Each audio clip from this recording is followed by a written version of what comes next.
Attention Caribbean authors and creators, are you looking to elevate your literary journey? This is Kevin George, your host and presenter from TLC Tropical Literature Creatives, and I'm thrilled to share an exciting opportunity with you, introducing our bespoke promotional services designed exclusively for authors of Caribbean heritage. Whether you're a seasoned professional or a rising star, we're here to amplify your voice. From getting the word out about your book launch, your self-publishing services, or workshops, to sharing services that you offer to fellow authors and creatives. Visit our website or reach out to us today to explore how we can tailor our expertise to showcase your literary brilliance. Let's unlock the next chapter of success together. Greetings, listenership. Welcome to TLC Tropical Literature Creatives, the program where we interview Caribbean authors and creatives about themselves and about their various works. Today we have with us Charisse Broome, author of the books Pastel Queen Patsy, Awesome Father from Awesome Me, and Marlon Meets Mabel. Charisse, welcome to the program. Thank you so much, Kevin, for having me. I appreciate it. Okay, and we are glad to have authors and creatives like yourself. Tell us a bit about your book, not all of them, but in particular, Awesome Father from Awesome Me. Awesome Father from Awesome Me, that's my baby. That's my baby. So the story goes like this, right? I was just spending time in my beautiful garden here in Paradise Island of Trinidad. And, I was just in awe. I was just awe of the majesty of creation. And I just started ministering to the creator of creation. I was just ministering to the Lord, and this words just started to come out. Words just started to come out of me, and luckily I had pen and paper with me, and I just started to write what came out. It just came out to be a love poem to the Lord, a love poem to the creator of all things beautiful. And so it's a love poem. It's a love story to the Lord. No, and I went through the book, and I have to say that I appreciated it as well. Not just for the reasons that you called out there, but also because of the how can I put this? The local way I was able to identify with it, if that's the best way to put it. Because in the book, you identify certain aspects of Trinidadian culture. Yes. And, Trinidad and Tobago is such a beautiful, beautiful place. And our people are also equally beautiful. And I was enjoying all that God had put here just for us, just for Trinidad and Tobago, just for us to enjoy.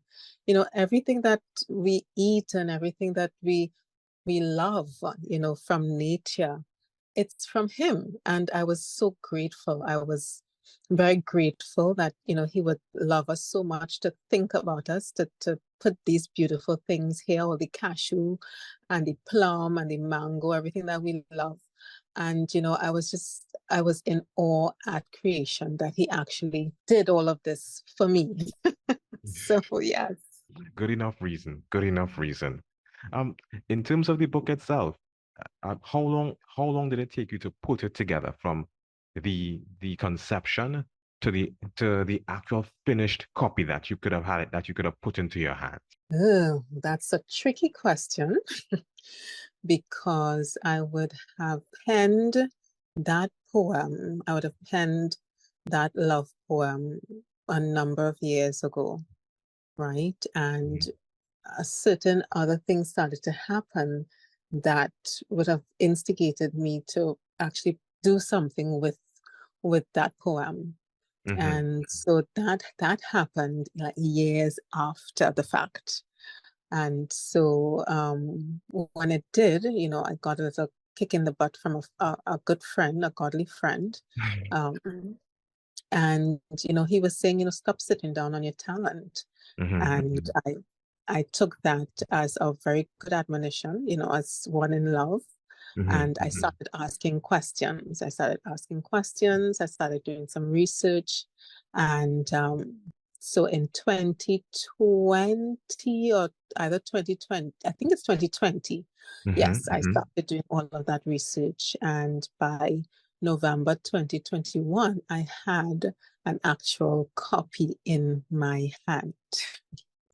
So yes. Well, So that took some time.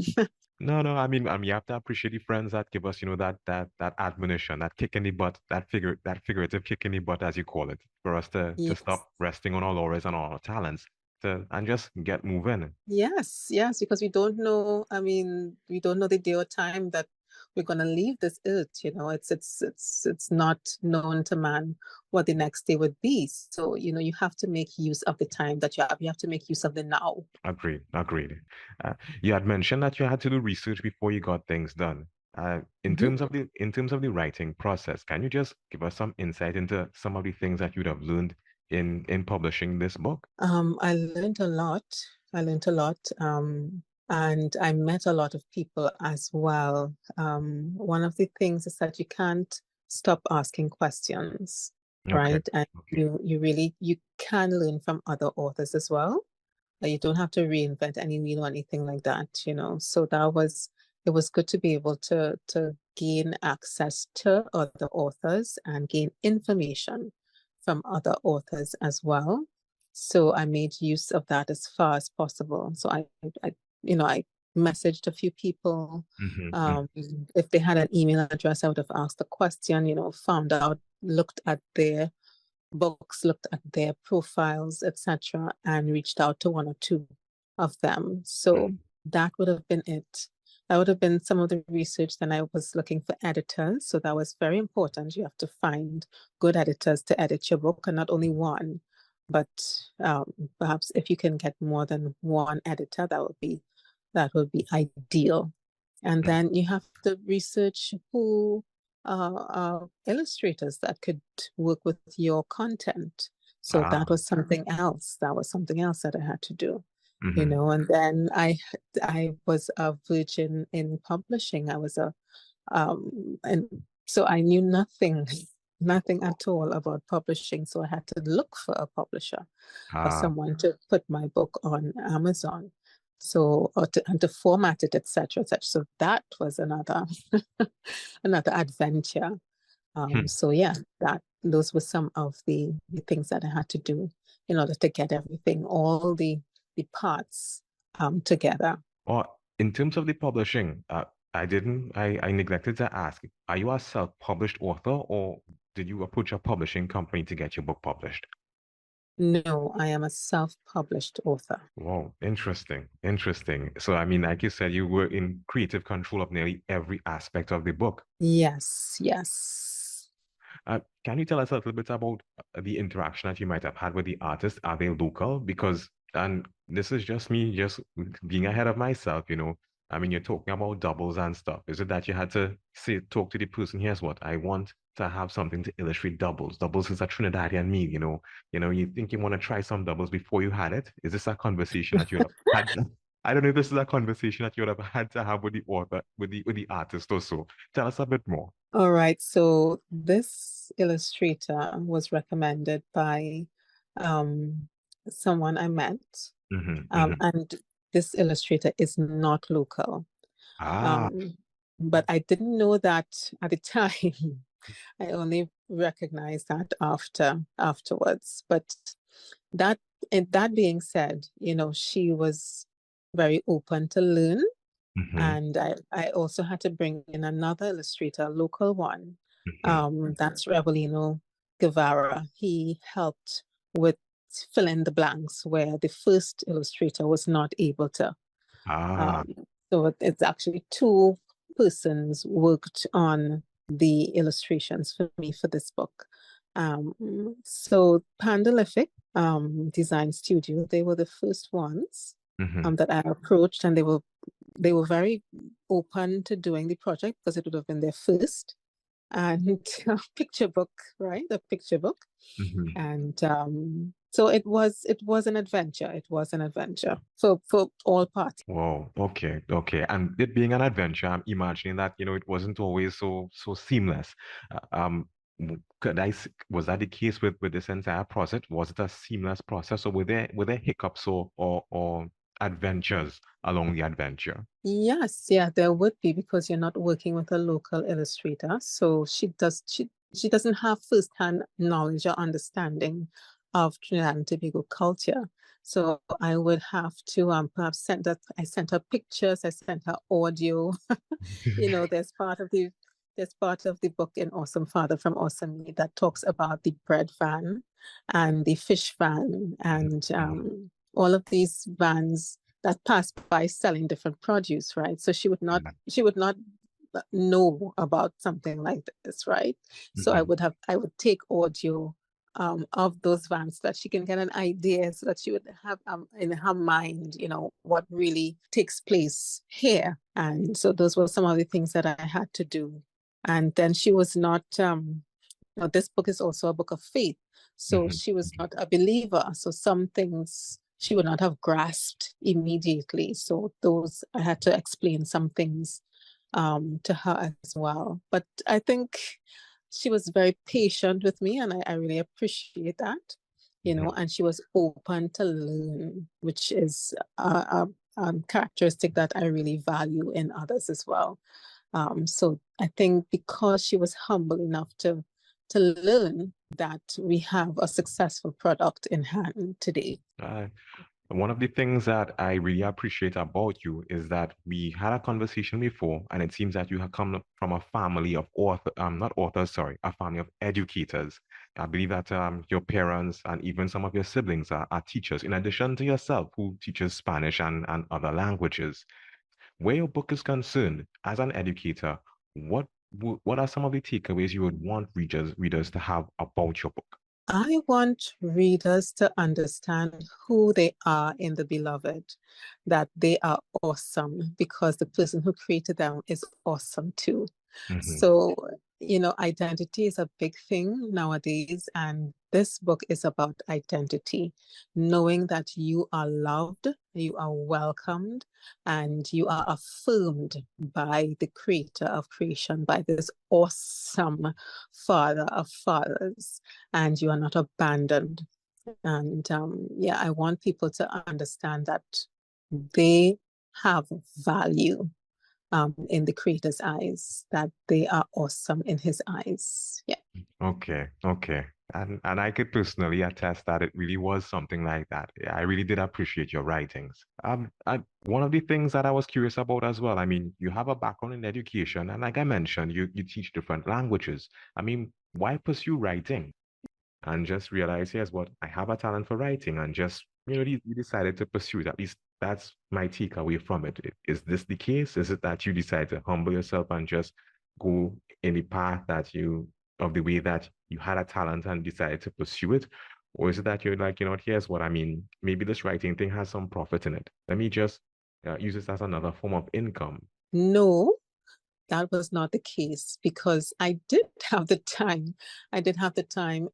It was in the throes of COVID-19. And, I was let go from my teaching job, Oh. right? So I did have the time. I did have the time. So that was the case. The case is not with me being super busy. If I was still working at that institution, I would not have the time, because it was just so much work day and night. But because I was let go, that freed up quite a lot of time for me. And so I was able to focus on this project. Okay.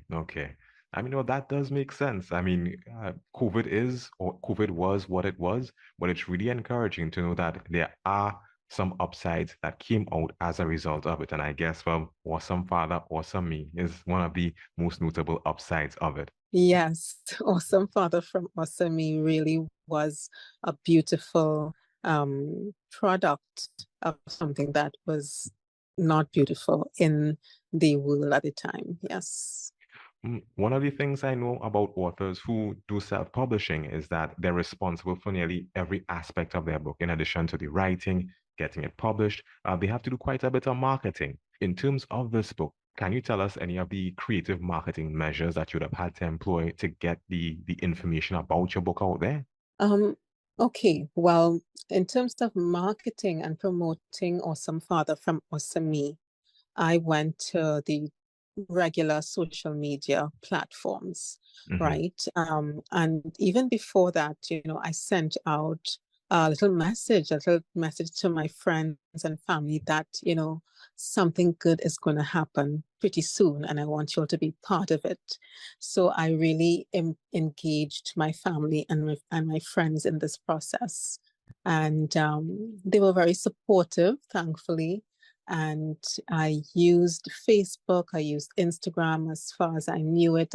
I did research as to how to use Instagram because I wasn't on it before. And I used the Facebook, and then I went to the local library and I asked them if they would have me. I reached out to the library, I reached out to the media, and on some occasions the media reached out to me. Ah, So I think that was really, really good in terms of my first publication. So I was really appreciative of that. The news, they called me and asked me if I could be interviewed. Then I think CNC3 called and asked if they could interview me. So I was very grateful for those opportunities. interesting, interesting. One of the things that in doing my research that I came across that was slightly different, where your book is concerned as compared to other authors, is the platform that you use to get your book, to sell your book. Can you tell us a bit about it, Gumroad? Oh, Gumroad.com is one of the two. I had it on Amazon first, but Hmm. Gumroad also allows you to sell anything creative. And it's very simple. It's a very simple platform. You just put up your information, you put up the pictures, and they do all the work for you. So it was not a difficult choice. I think in my research and researching different authors and how they came to self-publishing, I think I came up on Gumroad and I gave it a try. So, my poems are there, my posters are there, and Awesome Father from Awesome Me is also there. That's interesting. I mean, originally I would have approached you, or I would have been told about you because a colleague of mine who is from the area that you live would have told me about your marketing undertakings in promoting another book that you would have written, Pastel Queen Patsy. And I thought it was very, very interesting. And Mhm. as you identify the items that you have on this Gumroad platform, I'm thinking, she just isn't an author. She is pretty much a creative. There's artwork, there is poetry, and it seems that you wear many hats, Miss Broome. Yes, I wear many hats. That's correct. The other books that you would have written, can you tell us a bit about them? Not too much, but enough to just, whet our appetites about it. Pastel Queen Patsy and Marlon Meets Mabel. All right, so Pastel Queen Patsy is a poem and coloring book for children.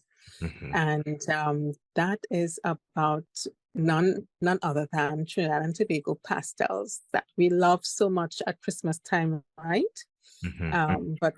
But Pastel Queen Patsy, she makes very peculiar pastels on all of Trinidad and Tobago's public holidays, right? So there's a little clip of that on YouTube. If you go to my YouTube page at Senora Broome, you can find that clip there. And also Vocus Lit had Pastel Queen Party. They aired Pastel Queen Party last year in 2022, which is very Ah. nice. Yes, and also for World Read Aloud Day, the Tunapuna Public Library, they also had Pastel Queen Patsy on. So I was very, very encouraged about that. Right. So that's Pastel Queen Patsy. It's a coloring book and a poem, right, Hmm.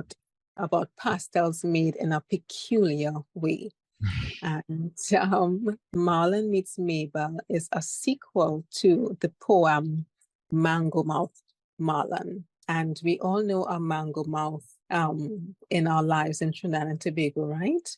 People who are just addicted to mango. So Marlon is a mango addict. Hmm.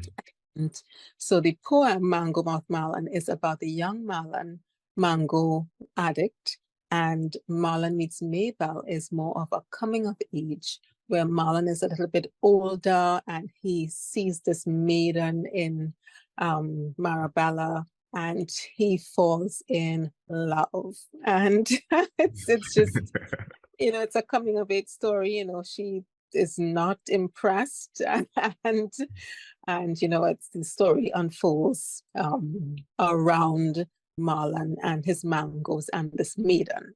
Yes. Man, okay. And if that's the case, then we have to look out for those things. For persons who are interested in literature and who want to get copies of Pastel Queen Patsy, Awesome Father from Awesome Me, and Marlon Meets Mabel, and even the prequel that you would have identified, are they only available on Gumroad, or are there different platforms that persons can go to get copies? All right, so copies of Awesome Father from Awesome Me is available at Christian Literature Crusade bookstores. Mm-hmm. It's also online at plantingseedscaribbean.com and myreflectiontt.com. And Pastel Queen Patsy, I updated it to have a few more coloring pages and tracing pages to give parents some more time, some more quiet time. So it's a trace and color book, right? So you trace the illustrations, you trace the characters and Patsy, etc., and then children can color it in. So I did this over with parents in mind, that they could have a little bit more quiet time in the house or wherever, to give the children that activity. Yes. And that is not yet available, but I'm hoping to bring some in before Christmas. Okay. And Marlon Meets Mabel, that is still in the works. That's still in the works. It's still at the illustrators, so that is not published as yet. Okay. I mean, if that's the case, then we have something at least to look forward to. Yes. Being an educator and also being a person who is strong in faith, what advice would you give to someone who is looking or who is listening on to this interview right now and who are saying to themselves, I want to do something similar to what Miss Broome is doing. She's an educator, she's an author. So it seems that she is affecting and influencing persons around her in a positive way. And I think I want to do something like that. What advice would you give to someone? I would advise them to put all fear aside and follow your heart. And just go for it. Just go for it. Because as I said earlier, we don't know what tomorrow will bring. We don't know if we're going to see another day. So take advantage of today. Take advantage of now, and do that thing that you've been dreaming of. Just do it. Do it. Just do it. Okay. And I'm listening to all the things that you'd have done so far in terms of like the books that you'd have written and the ones that you're working on right now. And Marlon Meets Mabel. I mean, in addition to that, what do you see? What comes next for Miss Broome? Kevin, I love creating new content for kids. And I think it's a lot of fun to create something that's new and fun for the children to laugh at and to learn from at the same time. So, and I also love exposing Trinidad and Tobago's beautiful culture, our language, and our flora and fauna. So those are things that I always look to incorporate in anything that I'm producing. So I like the idea of creating. So I spend time doing that, and while promoting the ones that I've already published, I spend time creating new content so that children can have fun while they are learning. Okay. And that is encouraging. And that is one of the things that we can look forward to. Miss Broome, thank you very much for your time and for being a guest on Tropical Literature Creatives at this time. Thank you so much, Kevin, for having me. Okay. All right. Do have a good day. And we look forward to hearing more positive things about your undertakings. And when it is that Marlon Meets Mabel comes out, don't hesitate to reach out to us because we're really excited to feature new and upcoming books as well. Awesome. Okay. Goodbye. Bye. You've been listening to TLC, Tropical Literature Creators. If you've heard something of interest or something you like, reach out to us. Reach out to our authors. Follow us on social media. We look forward to hearing from you.